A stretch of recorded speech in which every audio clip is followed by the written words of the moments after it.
Now we are going to study Introductory Macroeconomics, Chapter 12, Balance of Payment, Part 2. Now in this part we are going to discussing about the component of BOP. Okay? इस part में हम क्या करेंगे कि BOP के component यहाँ पढ़ेंगे. तो these are the two types. One is a current account and second one is a capital account. ये पहला कंपोनेंट जो हमारे पास करंट अकाउंट है और दूसरा हमारे पास कैपिटल अकाउंट है. तो इससे पहले हमने आपको बैलेंस ऑफ पेमेंट में आपको जो डिफरेंट आइटम्स थे हमने उनके बारे में आपको बताया था, डिस्कस किया था. अब हम यहाँ पर करंट अकाउंट के बारे में हम यहाँ पढ़ेंगे. ये करंट अकाउंट क्या है? तो what is the meaning of the current account?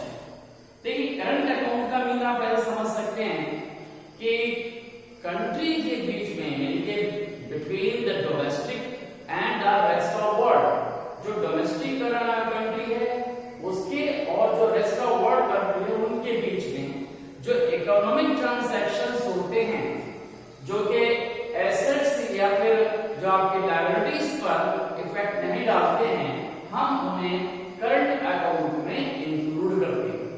तो करंट अकाउंट में जितने भी ऐसे आपके पास आइटम हो, चाहे वो विजिबल आइटम हो, इनविजिबल आइटम्स हो, या फिर हम कह सकते हैं कि यूनिलैटरल ट्रांजैक्शंस हो, जो हमारे पास क्या होता है क्रॉस बाउंड्रीज होते हैं. तो इनमें क्या होगा, सारे वो ट्रांजैक्शंस इंक्लूड होंगे जो कि आपके पास कंट्री के बीच में हैं और जिनका के लायबिलिटीज पर इफेक्ट नहीं होता.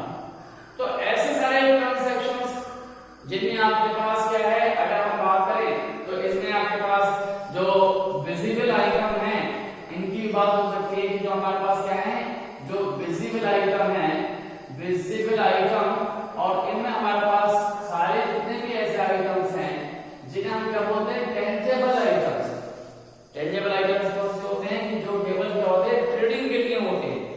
मींस ये कि जो अकाउंटेबल होते हैं, जिनको हम क्या कर सकते हैं, काउंट कर सकते हैं, टच कर सकते हैं, तो वो सारे विजिबल आइटम्स हमारे इस करंट अकाउंट में आपके पास आ जाते हैं. तो जिसमें जितनी भी आपके पास फिजिकल ट्रेडिंग है, फिजिकल ट्रेडिंग का मतलब जो आर्टिकल्स के बेस पे जितना भी ऐसे ट्रांजैक्शंस है, वो सारा का सारा हमें जो विजिबल आइटम्स में होता है वो करंट अकाउंट में हम इंक्लूड कर लेते हैं. ओके, तो जो जैसे आपके पास क्या हुआ कि आपने क्या किया कि एक आर्टिकल आपको मंगाना है, तो उसके आपने 1000 आर्टिकल मंगा लिए, तो नेचुरली कि आपने उनका ट्रांजैक्शन कर लिया कि आपने वहां से मंगाए और आपका पेमेंट कर दिया. तो ऐसे जो ट्रांजैक्शंस है वो सब करंट अकाउंट में ही आएंगे. ओके, भाई याद रखना है कि आपके पास जो जितने भी आप ऐसे ट्रांजैक्शन कर रहे हैं उनमें आपके पास क्या है कि आपकी जो लायबिलिटीज हैं वो आपके पास क्रिएट नहीं होती हैं, उनके अंदर कोई भी ओनरशिप में कोई ऐसा चेंजेस नहीं आता है, तो वो हमारे पास एसेट्स के फॉर्म में नहीं बनते. तो ये हमारे पास क्या होगा, जितने भी ऐसे आपके पास है विजिबल आइटम, तो वो हमारे सब के साथ आइटम इस करंट अकाउंट में आ जाते हैं. ओके, इनविजिबल आइटम में आपके पास क्या होता है, दूसरा आपको हमने बताया था कि जो आपके पास क्या होता है कि इनविजिबल आइटम आपके पास है. तो इनविजिबल आइटम में आपके पास भी क्या होगा कि सारे आइटम्स जो कि इसके अंदर आपके पास आएंगे, जो करंट अकाउंट के अंदर जो आपके पास आते हैं, जिससे के अंदर क्या होगा कि जो आपकी जो एसेट्स हैं या जो भी आपके पास जो आपका ओनरशिप है, अगर इनमें कोई भी ऐसा असर नहीं पड़ता तो वो सब हम क्या करेंगे, इस अकाउंट में आपके पास नोट कर देंगे. तो ये सारे अकाउंट हमारे पास इसके अंदर आ जाते हैं. विजिबल आइटम आपके पास आ गए, इनविजिबल आइटम आपके पास आ गए. इसी तरह से हमारे पास क्या होगा कि जो आपकी क्या है, जितने भी यूनिलैटरल ट्रांजैक्शंस होते हैं, तीसरा जो आपके पास जो हमने आपको बताया कि जितने भी आपके पास क्या है यूनिलैटरल, तो यूनिलैटरल जो ट्रांजैक्शंस आपके पास है तो वो भी हमारे पास क्या होंगे, वो आपके पास क्या होंगे, सब के सब इसी करंट ट्रांसफर जो आपके पास अकाउंट है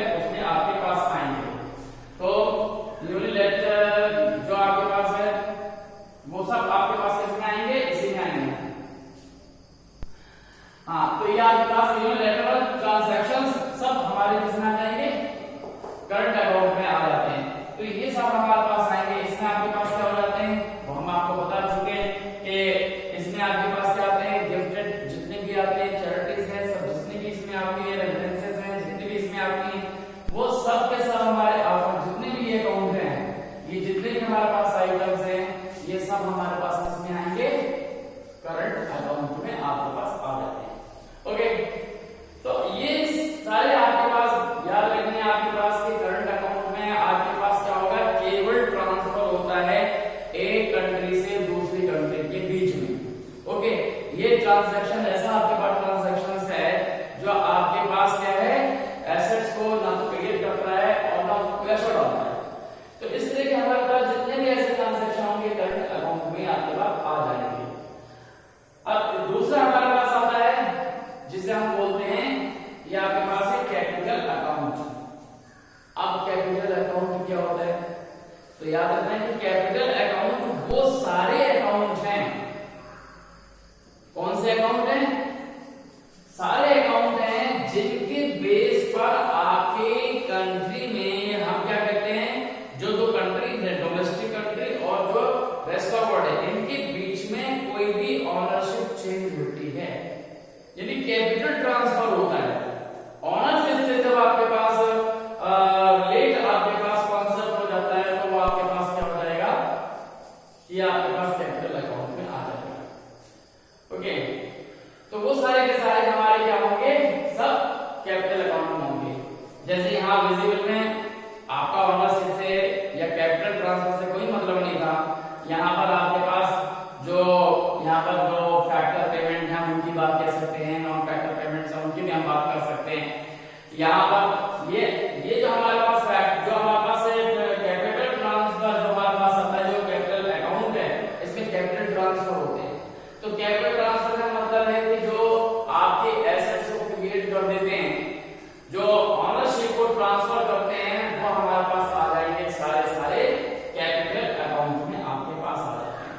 ओके, अब इसमें जो हमारे पास आपके पास जो आता है, ये आप रखिए कि इसमें जो इन्वेस्टमेंट है आपके पास, हम उसकी बात करते हैं। कैपिटल अकाउंट में जो इन्वेस्टमेंट है, यहाँ हम बात कर सकते हैं कि पहला आपके पास जो ये आपके पास जो कैपिटल अकाउंट है, इसमें आपके पास जितने भी इन्वेस्टमेंट है, अब इन्वेस्टमेंट में ये होगा कि जो आपके पास क्या होता है, जिसे हम बोलते हैं एफडीआई।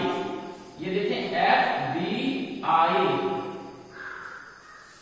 आपके पास एफडीआई का मतलब हो गया फॉरेन डायरेक्ट इन्वेस्टमेंट।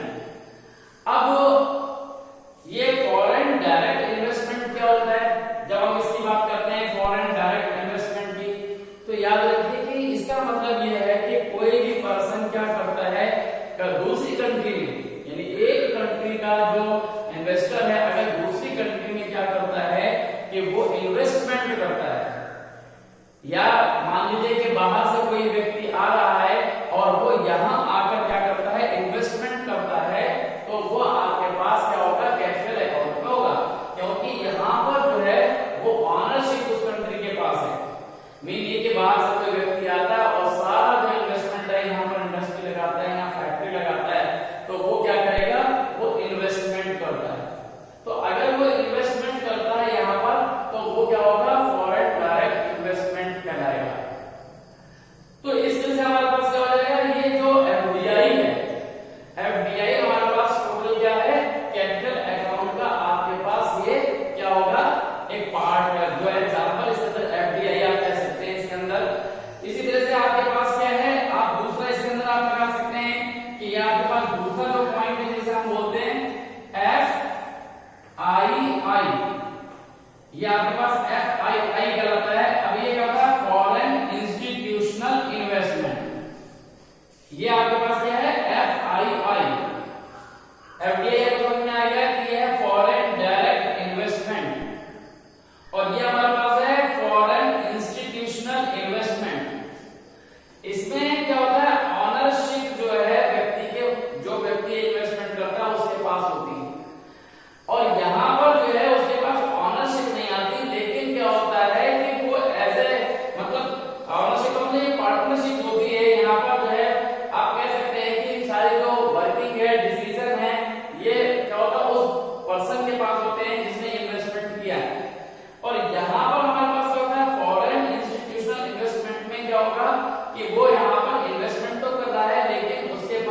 वर्किंग है, डिसीजन है, वो उसके पास नहीं होते। ये जो हमारे पास होता है FII, ये हमारे पास आप पोर्टफोलियो कह सकते हैं कि ये पोर्टफोलियो होते हैं। पोर्टफोलियो का मीन्स हम कह सकते हैं कि जो डेली के जो छोटे छोटे जो हम बोल सकते हैं कि इन्वेस्टर्स होते हैं, इनका मतलब आप समझ लें कि ये कौन लोग होते हैं कि जो व्यक्ति क्या करते हैं, अपनी कंट्री में बैठकर दूसरे देश की किसी भी कंट्री के इंस्टीट्यूट में इन्वेस्टमेंट करते हैं। जैसे कि मान लीजिए कि अगर ब्रिटेन का कोई व्यक्ति क्या करे, आपकी जो इंडस्ट्री है, मान लीजिए कि आपके पास टाटा इंडस्ट्री है, टाटा इंडस्ट्रीज के वो शेयर्स खरीदता है। उसने क्या काम किया कि वहां बैठे बैठे क्या किया कि उसने यहाँ की इंडस्ट्रीज के लोन को जो क्या कहते हैं शेयर्स खरीद लिए, या हमारी कंट्री के किसी भी पर्सन ने अब्रॉड की किसी भी कंट्री के शेयर्स खरीद लिए, तो वो क्या आपके पास होगा, वो इक्विटी से रिलेटेड हो गया। इसका मतलब ये है कि वो क्या होगा, पार्टनर तो उसका हो जाएगा लेकिन वर्किंग उसके पास नहीं होगी। तो वो क्या कहलाया आपके पास, वो कहलाता है FII, फॉरेन इंस्टीट्यूशनल इन्वेस्टमेंट। तो याद रखिए कि हमारे पास इन्वेस्टमेंट में दो तरह से आपके पास है, एक FDI होता है और एक FII होता है। इसमें कई बार क्वेश्चन आपसे पूछा जाता है। तो आपका FDI जो डायरेक्ट इन्वेस्टमेंट है, जिसमें आपकी ओनरशिप वर्किंग उसके हाथ में रहती है, और ये आपके पास है छोटे छोटे इन्वेस्टमेंट्स होते हैं जो डेली रूटीन इन्वेस्टमेंट होते हैं। ये हमारे पास लॉन्ग टर्म में आपके पास वर्क करता है, और ये हमारे पास क्या होते हैं शॉर्ट टर्म में छोटे छोटे, यानी कि समय समय रोज में शेयर सेल और जो परचेसिंग होती है वो इससे आपके पास होता है। तो इससे क्या होगा कि ये जो है कैपिटल अकाउंट में आपके पास आ जाता है। ओके, तो ये हमारे पास क्या दूसरा ये आपके पास हो गया।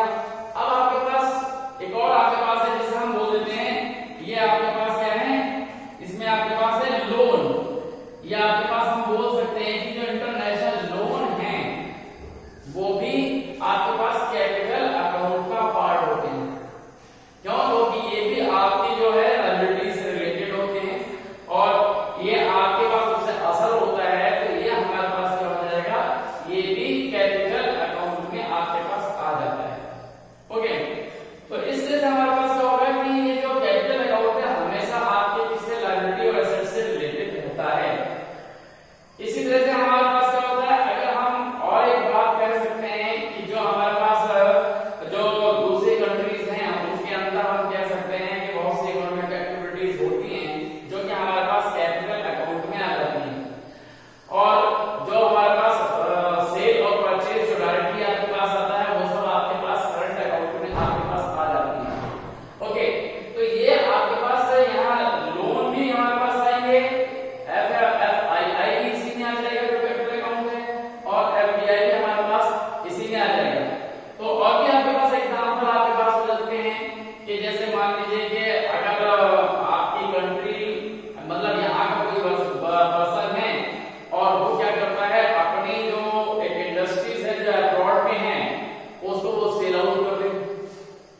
अगर वो क्या करता है कि अपनी प्रॉपर्टीज को क्या कर दे कि वो आपका अब्रॉड में कोई भी इंडस्ट्री है, अगर उसे वो सेल परचेज करता है, सेल करता है या दूसरे का परचेज करता है, तो वो भी हमारे किस में आएगी, ये कैपिटल अकाउंट में आएगी।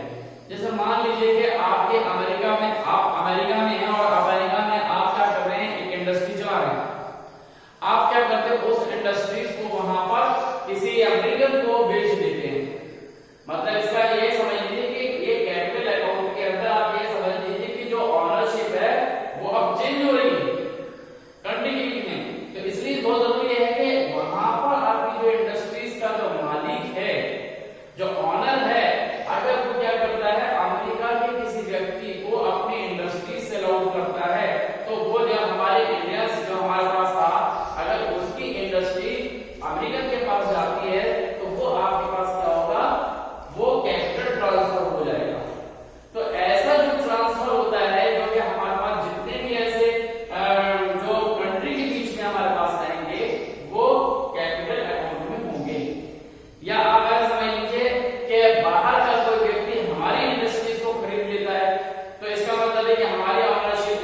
आपके पास आता है, जैसे आपके पास क्या है, यहाँ पर पॉइंट है, एक होता है बीओटी, ये बीओटी, ये कहलाता है बैलेंस ऑफ ट्रेडिंग। ये ट्रेडिंग क्या है, ये आप समझ लीजिए, या अच्छे से समझ लीजिए, कभी आपसे ट्रेडिंग के बारे में पूछा जाता है तो बैलेंस ऑफ ट्रेडिंग का मतलब क्या होता है। तो बैलेंस ऑफ ट्रेडिंग का मतलब है कि only the transfer the visible items, जो हमारे पास विजिबल आइटम्स है, अगर उनका ट्रांजैक्शन होता है तो ये बैलेंस ऑफ ट्रेड कहलाता है। और ये ट्रेडिंग को ही मर्चेंडाइज एक्टिविटीज कहते हैं, मर्चेंडाइज याद रखें। और दूसरा हम जो पढ़ रहे हैं वो क्या पढ़ रहे हैं, बीओपी, ये आपके पास बीओपी है, एक आप समझ लीजिए दोनों में डिफरेंस है। बीओटी जो है बीओपी का एक पार्ट है, क्यों, क्योंकि इसके अंदर जो बीओटी में केवल क्या होता है, जो आर्टिकल्स होते हैं उनका ट्रांजैक्शन होता है, केवल विजिबल आइटम्स है, देखिए जो केवल क्या है फिजिकल आर्टिकल्स होता है उनकी हम बात करते हैं ट्रेडिंग की, तो ये मर्चेंडाइज कहलाती है। जबकि हमारे पास बीओपी के अंदर क्या होता है कि विजिबल भी होती है और इनविजिबल भी होती है और यूनिलैटरल भी होती है, सब तरह के ट्रांजैक्शन जो है बीओपी में आ जाते हैं। तो बीओपी में क्या होता है कि all the transaction between the domestic and rest of the world, तो जितने भी ऐसे इकोनॉमिक ट्रांजैक्शन होते हैं कंट्री में बीओपी कहलाते हैं। और जो केवल इकोनॉमिक ट्रेडिंग होती है फिजिकल आर्टिकल्स का होता है वो आपके पास बीओटी कहलाते हैं। तो ये दोनों डिफरेंट है, इसलिए हम कहते हैं कि बीओटी बीओपी का एक पार्ट है। तो ये आपको